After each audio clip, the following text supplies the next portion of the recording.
Hello दोस्तों, स्वागत है आप लोगों का आपके अपने यूट्यूब चैनल उज्ज्वल संसार में। दोस्तों, आज के इस वीडियो में हम बीएससी एग्रीकल्चर का एक कोर्स है आपका एग्रीकल्चरल हेरिटेज, इसके बारे में हम चर्चा करने वाले हैं। दोस्तों, इससे पहले हमने बहुत सारी वीडियोस के ऊपर चर्चा कर लिया है।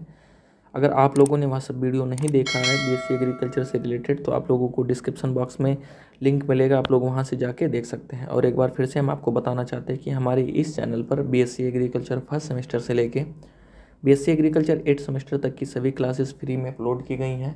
तो अगर अभी तक आप लोगों ने उन सब क्लासेस को नहीं देखा है तो जाके देखिए। तो चलिए आज का वीडियो शुरू करते हैं।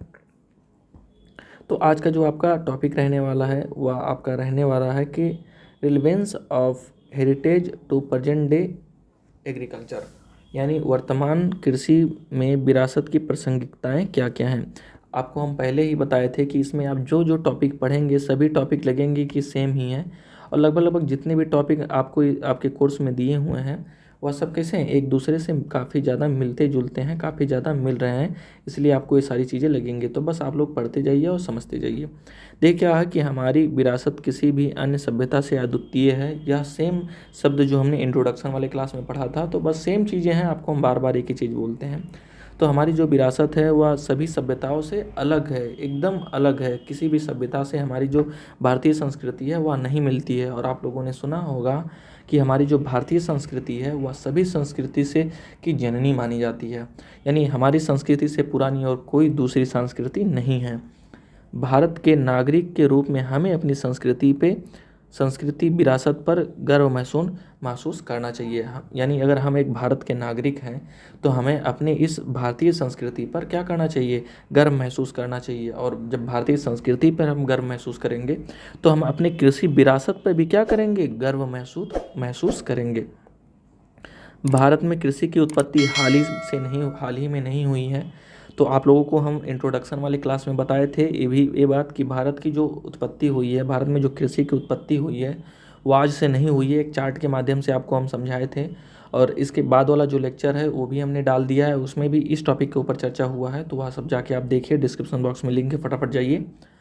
तो भारत में कृषि की उत्पत्ति हाल ही से नहीं हुई है, यानी बहुत पुराने टाइम से ही भारत में जो कृषि का कार्य है वह चलता आ रहा है और लोग खेती किसानी यानी खेती कृषि कर रही हैं।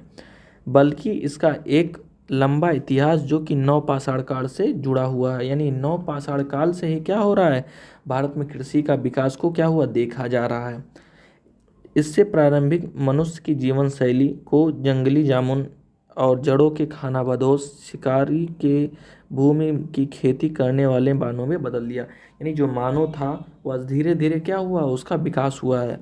उसके पहले क्या थी, पहले मनुष्य बोल नहीं पाता था, धीरे धीरे बोलना सीखा, धीरे धीरे चलना सीखा, धीरे धीरे क्या किया, पहले फलों को खाता था, फिर क्या हुआ, आग जलाना सीखा, फिर अब जानवरों को मार के खाता था, फिर जानवरों को भून के खाता था, फिर हल का आविष्कार किया, फिर भेड़ को पाला, कुत्ते को पाला। तो इस तरीके से एक बहुत लंबा इतिहास है एग्रीकल्चर हेरिटेज का, एग्रीकल्चर की विरासत का, जिसे हमने पिछले वाले लेक्चर में भी चर्चा किया है और आने वाले लेक्चर में भी चर्चा करेंगे। तो यार, अगर आपको चीज़ें समझ में आ रही हैं तो फटाफट से वीडियो को लाइक कर दीजिए, और चैनल पे पहली बार हैं तो चैनल को भी सब्सक्राइब कर दीजिए। महान संतों के ज्ञान और शिक्षकों से भी कृषि को लाभ होता है। आपको पता है कि पुराने टाइम में जो शिक्षक थे वह कृषि को लेके भी बच्चों को क्या करते थे, मोटिवेट करते थे, प्रोत्साहित करते थे। और अगला है कि प्राप्त ज्ञान और अपनाई गई प्राथमिक पीढ़ियों चली आ रही हैं। और जो ज्ञान हमें अपने पिताजी से मिला है वह, यानी जो क्रियाएं हम लोग पीढ़ी दर पीढ़ी चलती आ रही हैं, जो ज्ञान हमें अपने बाबा से प्राप्त हुआ है वह मेरे पापा को प्राप्त हुआ, जो मेरे पापा से मुझे प्राप्त हुआ, और जो मुझे प्राप्त हुआ वह मेरे बच्चों को प्राप्त होगा उनके। तो यह सारी चीज़ें क्या होगी, चलती हुई आ रही हैं। तो वर्तमान समय में जो कृषि का विकास हुआ कैसे हुआ, आप लोग समझ रहे हैं ना सारी चीज़ें।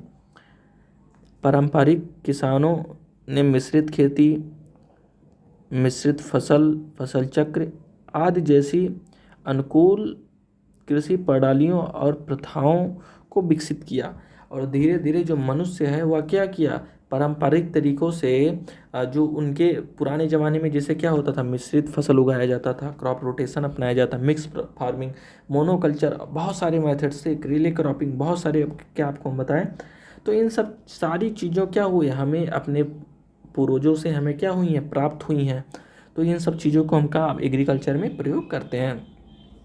और आप लोगों ने यहाँ पे देखिए कि प्राचीन भारत के महान महाकाव्य भारत के किसानों की पुरानी पीढ़ियों के पास मौजूद ज्ञान की गहराई को दर्शाते हैं। और यह सारे जो ज्ञान हैं यह भारत के किसानों के पुराने पीढ़ियों से चलती हुई चली आ रही हैं। और ये सारे ज्ञान जो हैं हमें क्या करते हैं, दर्शाते हैं, हमें दिखाते हैं कि यह सब जो ज्ञान है, ऐसा तो नहीं है कि आपको किसी कॉलेज में पढ़ाया गया है कि कुदाल को इस तरीके से पकड़ के चलाया जाता है। ये सारी चीज़ें, खेत में रोपाई कैसे किया जाता है, खाद का जो ब्रॉडकास्टिंग मेथड से छिड़काव कैसे किया जाता है, या पानी कैसे चलाया जाता है, तो ये सारी चीज़ें आपको कोई किसी कॉलेज में नहीं पढ़ाया गया है। ये सारी चीज़ें हमें अपने पूर्वजों से ही देखते हुए आए हैं और उनसे सीखते हुए आए हैं।